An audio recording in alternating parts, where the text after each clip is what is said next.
Hello, this is AK with AK's Garage.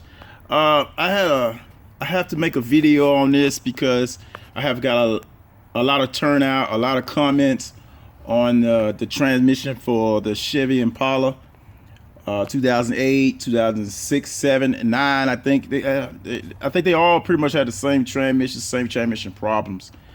I think I had a 6 in here, I had an 8 in here, and I think I had a 9. No, 11. I think I had 11 that I had to change transmissions in. So I have noticed that they all pretty much do the same thing, which is kind of sucky, really. I think somebody commented earlier in one of my comments that said that GM should have, you know, took this transmission back or something, or they should have recalled it. So anyway, here's the latest transmission I pulled out. I think I did this one in a black Impala. 2008 was the year. It pretty much does the same thing as any other one that I have had.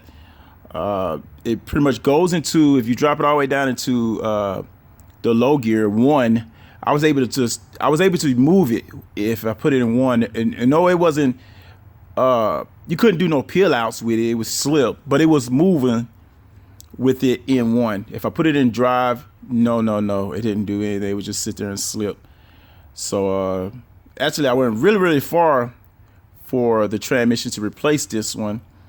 I went 3 hours away only because it was a lot cheaper. Because you're finding these transmission at pretty good mileage, about 600, 800 bucks for them with good mileage, you know, and that's used, and you're guessing if it still works, and you don't know how bad the last driver drove it. But so anyway, I went pretty far, 3 hours away, to pick up one for $300 some. Okay, picked that one up, slammed it in there, and started the car. Car did burnouts. I let the car go, sold the car. But one thing I have to say about it is make sure your fluid is really good on these. Make sure you have enough fluid in them. It takes a lot to fill them up. If you're changing it over or whatever, it takes a lot of fluid. Start it up, let it run for a while. If it's still moving in drive, move it around and drive a little bit. Don't go far. Just do something around your parking lot or something. Come back, drop some more fluid in there. This right here, this is a rubber grommet here. If this rubber grommet if it's bad, it's going to leak right here, because once you put the transmission fluid in it, it's going to come up past this here, and when it comes up to this here, if this grommet is bad, it's just going to leak out, and it's going to leak out aggressively. You're just going to be losing your transmission fluid for no reason. So if you're losing transmission fluid, I would tell you, go right here and make sure this grommet, go buy your new one, stick it in there. It's going to be tight to go in. If you got a brand new one, it's good. It's going to be really tight to go down in there to this dipstick. But make sure this is good. Make sure you have enough fluid in there, because it does take a lot. Because not only that it's going to feel here, but it needs to come over. So make sure you have enough fluid in there. I found that fluid level has been one of the problems where it felt like it wasn't working, but it's because it didn't have enough fluid in it. So since I had so many people asking about the transmission, I want to make a video, and I'm going to rip this transmission down piece by piece, and we're going to go through and see if I can find something that I feel like just needs to be replaced. If it's an easy job to replace it, I've seen some people say something about a solenoid.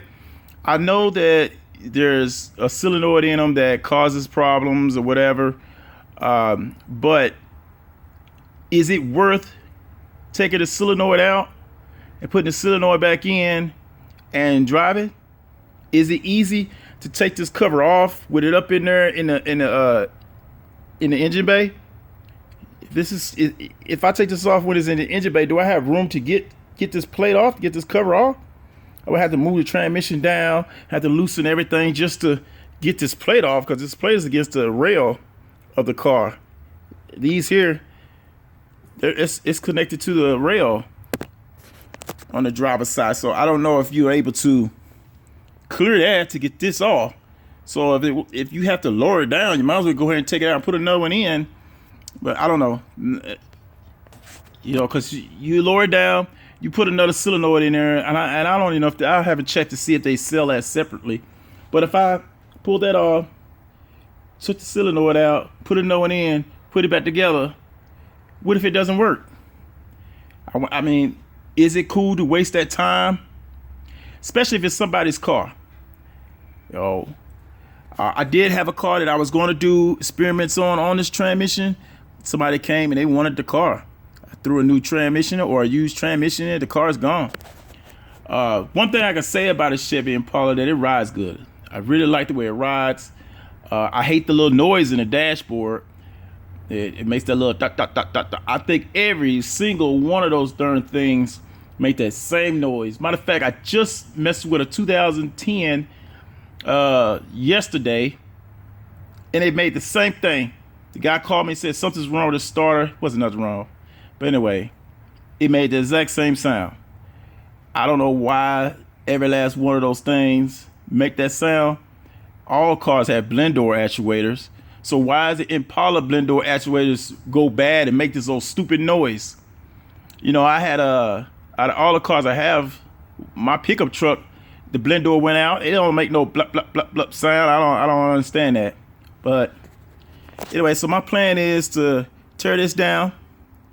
I want to check every single piece, see if I see anything that I feel like that I can repair this transmission here, and find another car with a bad transmission and then throw this in there, or just go and buy one and hopefully it has a bad transmission, or I could just drop that just so I could check my my thoughts about what's wrong with them. Can I do something to make these continue to run? Because I think it's about around 150,000 miles or so. So you get 100,000+ miles. I done seen some of them a little less than that, but you get about 150,000 miles. I think this one came out of the car with 220,000 miles. I don't know if that transmission was the original one in the car. I cannot answer that. One thing I can say is that a lot of the bolts in this car for this transmission was loose. So I would think that somebody went in and pulled it apart. I seen there's a bolt over here. It's a little bracket that sits. It's a little bracket that sits on the bottom over here, and the bottom one was missing. So I feel like maybe somebody went in and pulled the one out and put another one in, and that was the one they put in. But anyway, it had 220,000 miles on the car. Motor ran great, but the transmission just didn't want to make it. So, like I said, what I want to do, I'm gonna pull this apart. Check that out. Just see what happens. But anyway, this is AK's Garage, and I'm always working on something. There's always something going on here at AK's Garage.